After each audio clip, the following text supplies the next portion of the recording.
Abuztuak 30 ditu gaur, asteazkena da eta Espainiako diputatuen kongresuan izan dugu arreta puntua goiz partean. Izan ere, Mariano Rajoy, Espainiako presidenteak azalpenak eman ditu osoko bilkuran Gürtel auziaz. Asmatu du Gürtel hitza eta auzian inputatutakoen izenak aipatu ere egin gabe hitz egiten Mariano Rajoyk. Gurean gaur berriz, hainbat enpresatako lan gatazkak ditugu hizpide. Gai horiek eta kontu gehiago segidan lerroburuetan laburbilduta.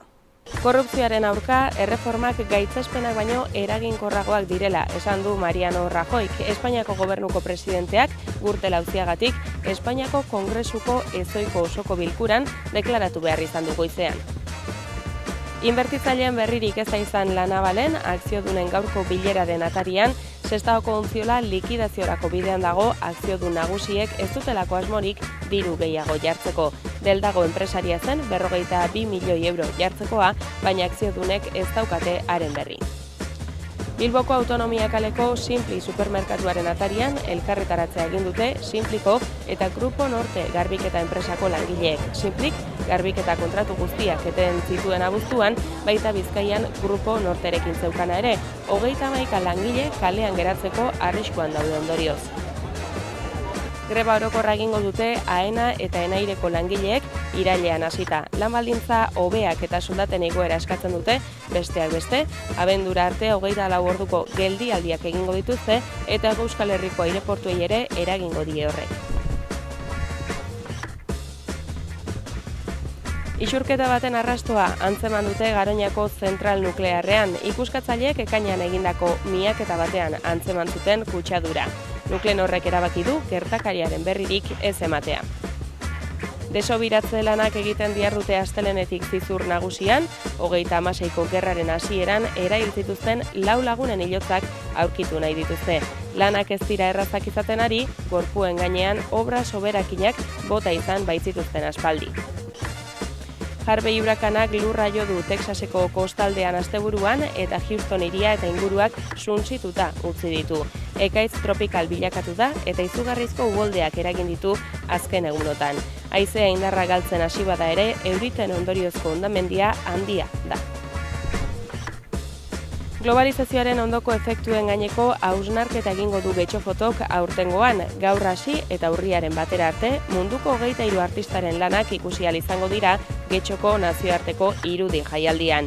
Oraingo honetan, trantsizioak goiburupean egileek globalizazio ondoko efektuen gainean hausnarketa egingo dute.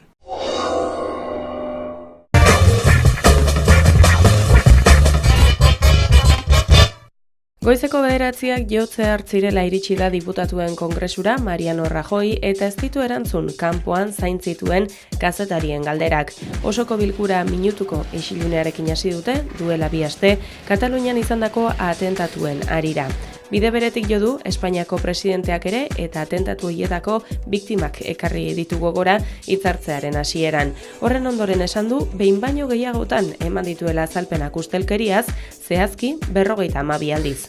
Que ya he informado sobre lo mismo en 52 oportunidades, que no hay ninguna razón sobrevenida que demande esta comparecencia y que a la vista de los problemas que tenemos hoy en España y de los retos que debemos afrontar, no se entiende la necesidad de celebrar con carácter extraordinario y fuera del periodo de sesiones un debate sobre este asunto. Hori bai, hizketan ordu erdi inguru pasatu du eta ez du Gürtel hitza behin ere aipatu.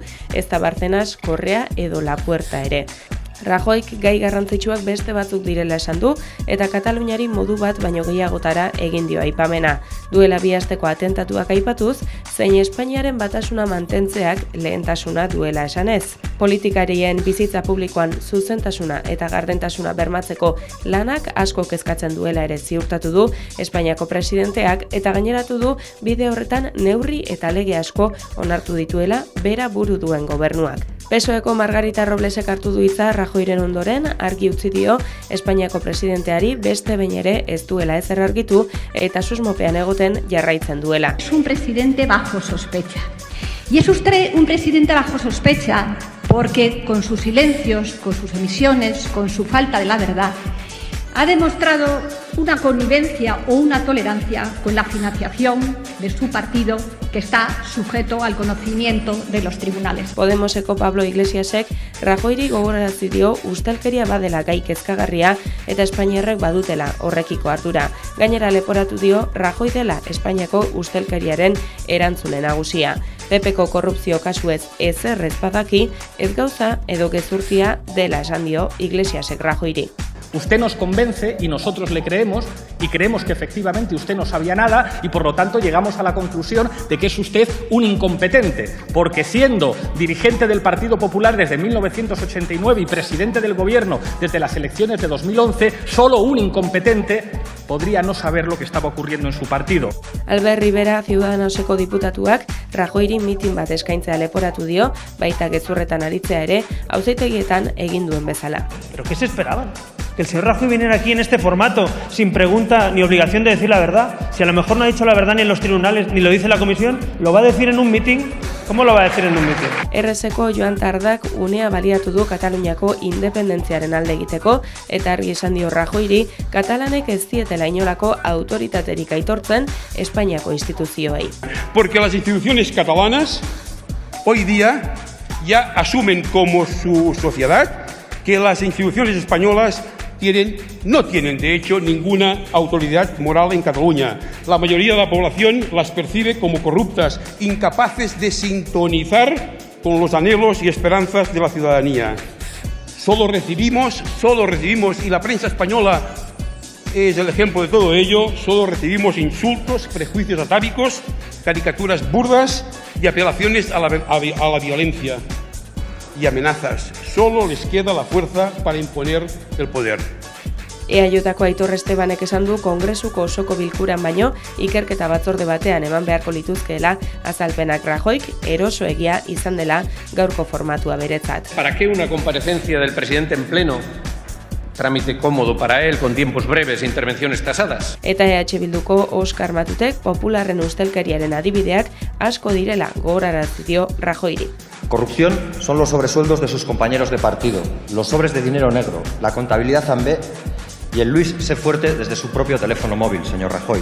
Corrupción es que su partido se haya vestido con trajes de la Gürtel y usted no haya tenido la dignidad ni la decencia siquiera de pedir disculpas, aunque fuera a través de un plasma. Corrupción son sus esbirros de la púnica, sus comisiones del 3% y su blanqueo de capital. Corrupción es la Operación Cataluña, su trama de espionaje y guerra sucia contra el pueblo catalán pagada con el dinero de todos y todas, con el dinero de las arcas públicas. Corrupción es el expolio de Bankia y Caja Madrid, son las tarjetas black.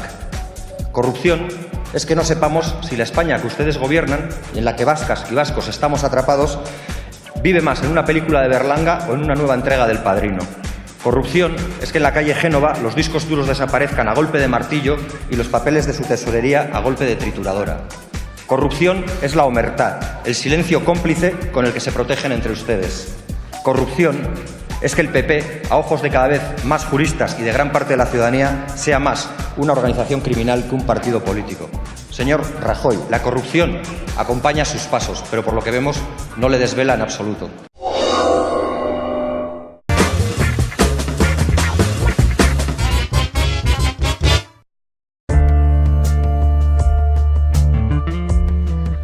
Gaur burutuko dute Sestaoko naval enpresan akziodunen bilera, inbertitzaile berririk den ala ez aztertuz. Momentu honetan, Ontziola likidaziorako bidean dago.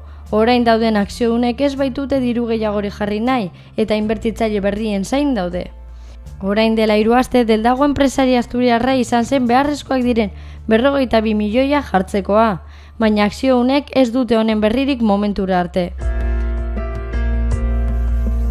Deldago aurkeztu zen inbertsio hau burutuko zuen enpresari eta akziodun berri posible bezala. Berez, akziodun langile ordezkari eta Eusko Jaurlaritzako ordezkariekin hitz egin zuen, baina momentu honetan ez daki inork ezer berataz. Hilabete falta da 42 milioi euroko kapital handia egin ahal izateko eta enpresaren likidazioa saihestu ahal izateko. Gaur, berez, egoera honetaz hitz egiteko eta irtenbideak bilatzeko asmoz bildu dira Ontziolako akziodunak, oiz kanpoko batzarrean. Era berean, Deldago enpresaria agertu ezean ze bidea hartu beharko duten pentsatuko dute. Azken urteetan, 150 milioiko zuloa pilatu du enpresak, Besteak beste, kontratuak lortzeko prezioak txikitu baitzituen eta hauetako batzuekin galerak izan baitzituen.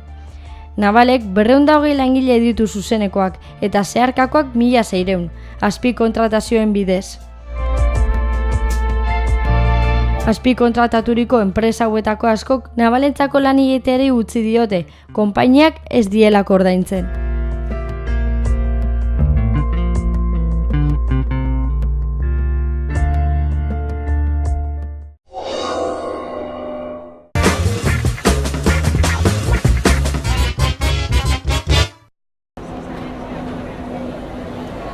Grupo Norte garbiketa enpresako langileen subrogazioa eskatzeko elkarretaratzea egin dute gaur eguerdian Bilbon. Pasaden abuztuaren 9an, Bizkaiko Simpli supermerkatuetako garbiketa arduratzen ziren Grupo Norteko 31 langileak kaleratuko zituela jakinarazi zuen Simpliko zuzendaritzak.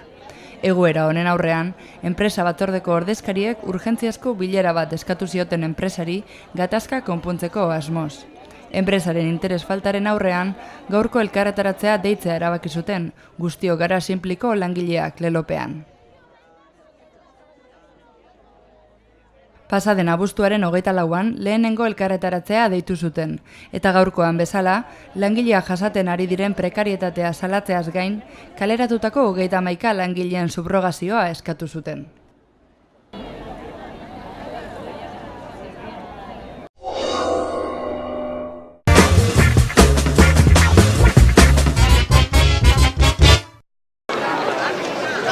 AENako sindikatuek 25 eguneko greba iragarri dute iraietik aurrera.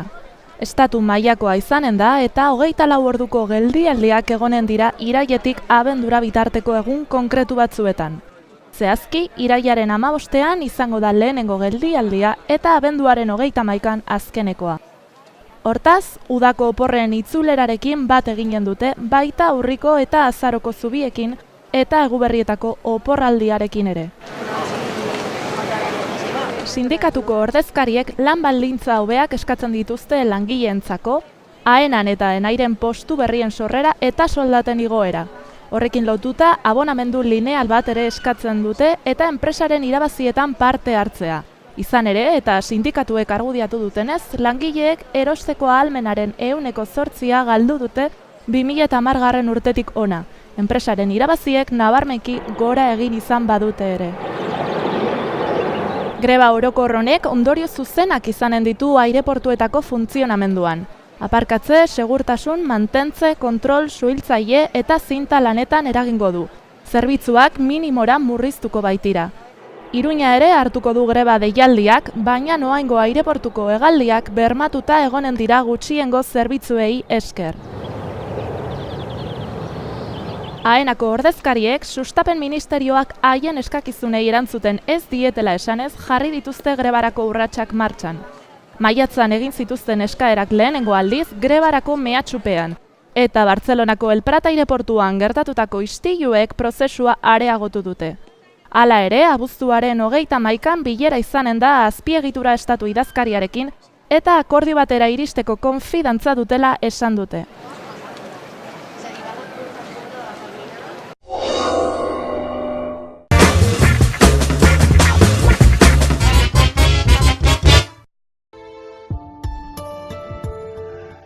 Isurketa baten arrastoa topatu dute ikuskatzaileek Garoñako zentral nuklearrean. Teknikariek aktibitate erradioaktiboak somatu zituzten ekainean egindako behatze lan batean. Antza denez, 2009 urtetik mugitu gabe zeuden hormigoizko ontzien azpian somatu zuten isurketa.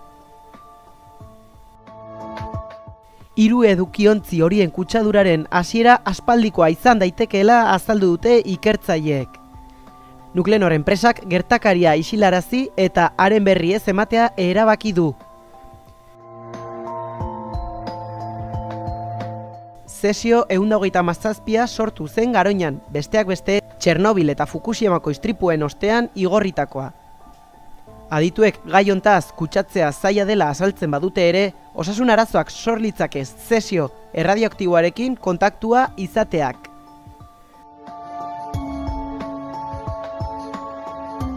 Gogorragoa da inguruarekiko. baita ekaineko ikerketan topatutako berkelio aktibitatea. Gai hau ezin liteke naturen aurkitu, soilik aktibitate nuklearraren ondorioz sortzen den isotopoa baita. Geneetan eragiten du zuzenean.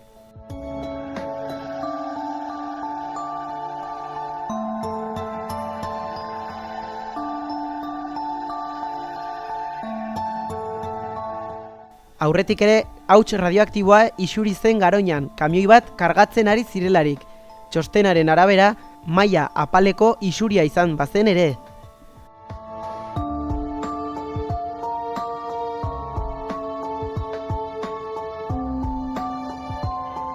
Gogoratu beharra dago, abuztuaren hasieran Garoñaren itxiera berretsi zutela.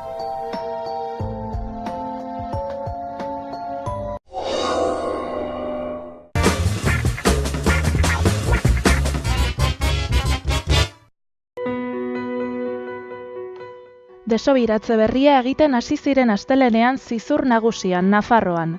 36ko gerra astear zegoenean erail zituzten 4 lagunen hilotzak aurkitu nahi dituzte. Hain justu, gerrari hasiera eman zion estatu kolpean exekutatu izan zituzten Isidoro eta Bautista Egia anaiak, Jose Joaquin Larraioz eta Francisco Pascualen hilotzak topatzeko helburuarekin hasi dira lanean. Lekukotasun batzuen arabera, hor utzi zituzten hilarazitakoen gorpuak eta ondoren obren soberakinekin estali. Hori dela eta, materiale kantitate handiak mugitzea beharrezkoa izanen da desobiratze lanak burutzeko, eta lehenengo aldiz, neurri handiko ondea makina erabili behar izan dute.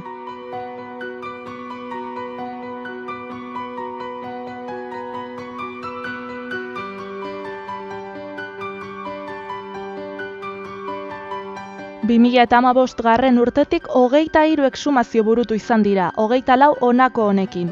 Horiek guztiak Arantzadi Zientzia Elkartearekin elkarlanean gauzatu dira. Bai hildakoen senitartekoek baita elkarteko arduradunek ere gertutik jarraitu izan dituzte prozesu osoak.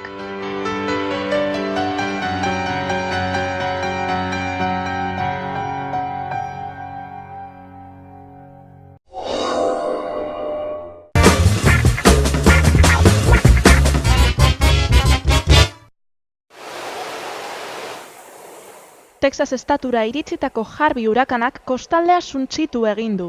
Larunbat gauean jo zuen lurra Rockport hirian zehazki. 5 eskalan 4 graduko indarrarekin iritsi zen eta dagoeneko 6 hildako eragin ditu gutxienez.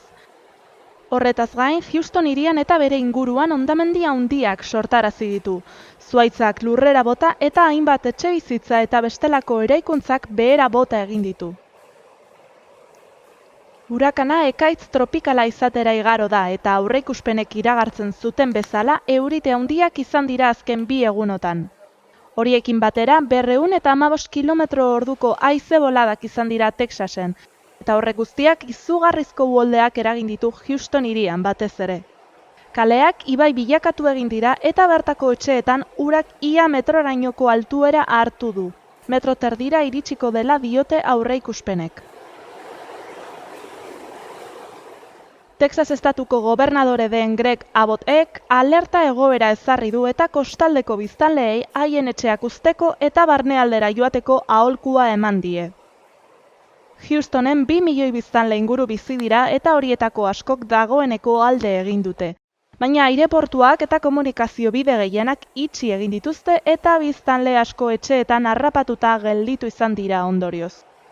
Uholde arriskuak direla eta 1500 erreskate burutu izan dituzte salbamentu taldeek eta bertako espetxeetako 4500 preso ere tokiz aldatu behar izan dituzte.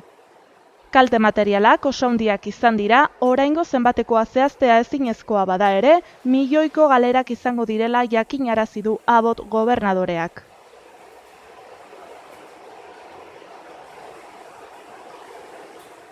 Harvey urakana azken 12 urteotako sendoena izan da.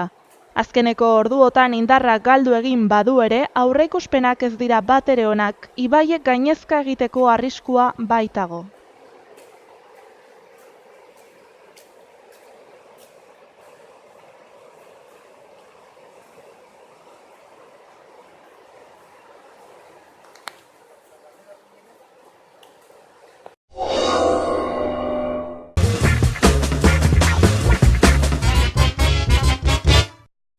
Gaur eginda Euskal Koparen aurkezpen ofiziala Durangoko udaletxean. Bilbao Basketek eta Gipuzkoa Basketek jolastuko dute partida larunbat honetan. Irailaren 2an Durangon bertan Landakoko polikiroldegian. Aurkezpenean, Aitziber Idigoraz Durangoko alkatea, Pilar Rios alkateordea eta Bizkaiko Saskibaloi Federazioko zuzendaria den Germán Monge egon dira. Kluben errepresentazio gisa zuzendariak etorri dira, Diego Sainz Bilbao Basketen ordezkaritzan eta Nekane Arzayuz Gipuzkoa Basketen ordezkaritzan. Hore handi bat izango da larun batean gure taldea hemen egotea, ezta? Durangora etortzea eta Tabirakoren eskutik ere bai egotea askotan egon gea eta gustuko edukiko deu. Eta animatu guztiei etortzeko, ezta? Nik uste dut bi taldeak gehiena emango dutela eta horro gaude bi euskal taldeak eta ez beti bai Bilbon edo Donostian egotea, baizik eta baita herritara eta kasu honetan Durangora etortzea. Idigoraz alkateak Durangoko saskibaloiaren ohitura eta pisua azpimarratu du eta baita Euskal Autonomia Erkidegoaren erdian geografikoki ondo kokatuta dagoela Durango. Gehien luzatu dena Bizkaiko Federazioko zuzendaria izan da. Mongek partidaren garrantzia azpimarratu du, taldeen eta saskibaloiaren ikusgaitasunerako. Era berean, Euskal Autonomia Erkidegoko probintzia bakoitzak Endesa Ligan talde bat izateak zoriontzeko datua dela esan du. Baskoniaren faltari buruz galdetzean, elkarrizketak berandu hasi zirela eta aurre denboraldia jada prestatuta zutela aitortu du. Esan bezala, partida larun batean izango da 6:30. Sarrerak doainikoak dira, baina aldez aurretik hartzea gomendatu dute. Lehiatilak egun bereko 4:30 aurrera egongo dira irekita eta 1.300 pertsona inguru espero dute. Nesken Euskal Kopa irailaren 23 eta 24an izango da eta Ibaizabal Kluba izango da antolatzailea.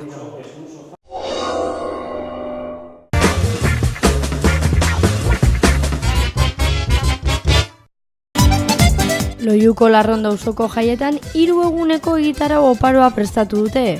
Ostiralean Joseba Bilbao futbol 3ko torneoarekin batera hasiko dituzte jaiak eta jarraian kirolostean tripa ondo betetzeko tortilla txapelketa.